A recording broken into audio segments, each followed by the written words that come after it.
बिस्मिल्लाहिर्रहमानिर्रहीम। अस्सलामुअलैकुम viewers, welcome to my channel. आज हम बना रहे हैं बहुत ही मज़ेदार, बहुत ही स्पाइसी मैक्रोनी राइस। तो सबसे पहले हम चावलों को बॉईल कर लेंगे। तो उसके लिए मैंने यहाँ पे लिए हैं 2 तेज़पात के पत्ते, 1 बादियान का फूल हम इसमें ऐड करेंगे। साथ ही हम इसमें ऐड करेंगे 1 छोटी दालचीनी की स्टिक। अब हम इसमें ऐड करेंगे 7 से 8 काली साबुत मिर्चें और 3 से 4 लौंगे। तमाम साबुत गरम मसाले ऐड करने के बाद अब हम इसमें ऐड करेंगे साथ ही 1 टीस्पून ज़ीरा और अब हम इसमें ऐड करेंगे 1 टीस्पून नमक। आप नमक कम या ज़्यादा कर सकते हैं। मैंने सिर्फ तकरीबन 1 से 1.5 कप ही चावल जो है वो बॉईल किए थे, तो उस हिसाब से मैंने नमक ऐड किया है। अब हम इसको अच्छे से मिक्स कर लेंगे और 2 से 3 मिनट तक के लिए पानी को अच्छे से बॉयल होने देंगे, गर्म होने देंगे। अब हम इसमें ऐड करेंगे 1 से 1.5 कप के बराबर बासमती राइस, जो कि मैंने 3 से 4 घंटे के लिए भिगो के रख दिए थे। अब हम इन्हें अच्छे से बॉईल कर लेंगे 7 से 8 मिनट बाद। उसके बाद हम पानी को ज़ाया कर देंगे और चावल अलग कर देंगे। अब हम ऐड करेंगे इसमें तकरीबन 3 to 4 टेबल स्पून के बराबर ऑयल, और जब ऑयल अच्छे से गर्म हो जाएगा तब हम इसमें ऐड करेंगे 1 हरी प्याज। साथ ही हम इसमें ऐड करेंगे तकरीबन 1 टेबल स्पून लहसुन अदरक का पेस्ट। मैंने यहाँ पे फ्रेश लहसुन अदरक का पेस्ट ऐड किया है। लहसुन अदरक का पेस्ट ऐड करने के बाद हम इसे प्याज के साथ 1 से 2 मिनट तक के लिए अच्छे से फ्राई कर लेंगे। अब 1 से 2 मिनट बाद हम इसमें ऐड करेंगे 1 मीडियम साइज़ का टमाटर, जिसे मैंने रफली सा कट कर लिया है। अब इसे भी हम 1 से 2 मिनट तक ही पका लेंगे इस तरीके से मीडियम फ्लेम पर।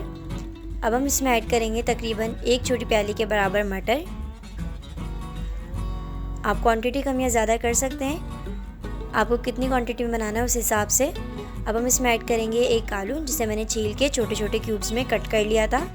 मटर और आलू ऐड करने के बाद हम इसे 1 से 2 मिनट तक इसी तरीके से मीडियम टू हाई फ्लेम पे अच्छे से फ्राई कर लेंगे। जब हम इसे 1 से 2 मिनट तक अच्छे से फ्राई कर लेंगे, उसके बाद हम इसमें ऐड कर देंगे आधा कप पानी और इसे तकरीबन कवर करके 7 से 8 मिनट तक के लिए रख देंगे, ताकि मटर और आलू जो हैं वो अच्छे से गल जाएँ। अब यहाँ पे 7 से 8 मिनट हो चुके हैं, आलू अच्छे से गल चुके हैं और मटर भी, पानी भी खुश्क हो गया है। अब इस पॉइंट पे आकर हम इसमें ऐड करेंगे 1 गाजर, जिसे मैंने इस तरीके से छोटे छोटे क्यूब्स में कट कर लिया है। साथ ही हम इसमें ऐड करेंगे 1 बड़ी शिमला मिर्च, इसे भी मैंने छोटे क्यूब्स में कट कर लिया था। गाजर और शिमला मिर्च ऐड करने के साथ ही हम इसमें ऐड करेंगे 3 से 4 बड़ी हरी मिर्चें, और अब हम इन्हें भी 1 मिनट तक के लिए अच्छे से फ्राई कर लेंगे। गाजर और शिमला मिर्च जो है हमने बिल्कुल लास्ट में ऐड करी है। अब यहाँ पे 1 से 2 मिनट इसे अच्छे से फ्राई कर लिया है हमने। अब हम इसमें ऐड करेंगे 1 कप के बराबर बंद गोभी, और अब हम इसे अच्छे से मिक्स कर लेंगे। बिल्कुल लास्ट में हमने बंद गोभी ऐड करी है। अच्छे से इसकी मिक्सिंग करने के बाद और इसे फ्राई करने के बाद हमने वेजिटेबल्स को ज़्यादा देर नहीं पकाना। हमने स्टार्ट में बस आलू और मटर को अच्छे से गलाने के लिए 7 से 8 मिनट तक के लिए कवर किया था। उसके बाद बस हमने वेजिटेबल्स को अच्छे से फ्राई किया है।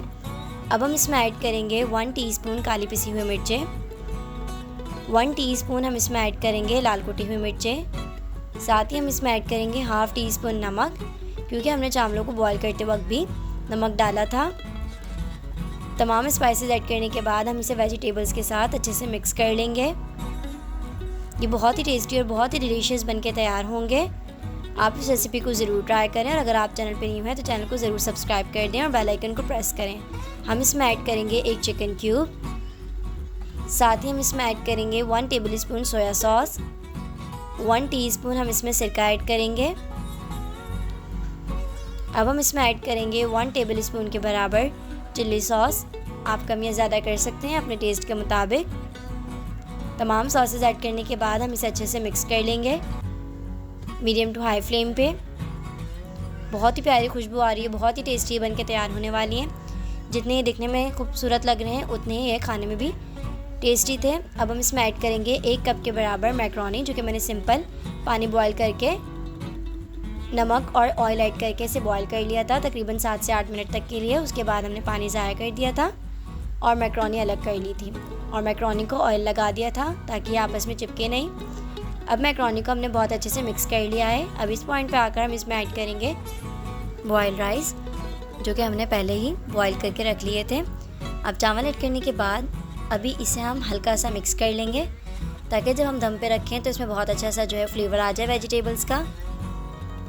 अब हम इसमें ऐड करेंगे हरी प्याज, जिसे मैंने कट कर लिया है, बिल्कुल बारीक चॉप कर लिया है। अगर आपको ये पसंद नहीं हो तो आप इसे स्किप भी कर सकते हैं। साथ ही दम पे रखने से पहले हम इसमें ऐड कर देंगे हाफ़ टी स्पून के बराबर काली पिसी हुई मिर्चें। अब हम इसमें ऐड करेंगे फूड कलर। तो मैंने जर्दी का रंग लेके उसे पानी में हल कर लिया था। अब हम इसे अच्छे से फैला देंगे। जर्दी का रंग ऐड करने के बाद अब हम इसे कवर करके रख देंगे 7 से 8 मिनट तक के लिए, बिल्कुल लो फ्लेम पे। अब देखिए 7 से 8 मिनट बाद हमारे मैक्रोनी राइस जो हैं या मैक्रोनी बिरयानी जो है बिल्कुल बन के रेडी हो चुकी है। बहुत ही डिलीशियस और बहुत ही टेस्टी। अब हम इसे सर्व करेंगे। उम्मीद है आपको मैक्रोनी राइस की रेसिपी ज़रूर पसंद आई होगी। अगर आपको ये वीडियो पसंद आई है तो वीडियो को लाइक, शेयर और कमेंट करें और चैनल को सब्सक्राइब करें। इंशाल्लाह आपसे बहुत जल्द एक नई रेसिपी के साथ मुलाकात होगी। तब तक के लिए अपना ख्याल रखिए। जज़ाकल्लाहु खैर। अल्लाह हाफ़िज़।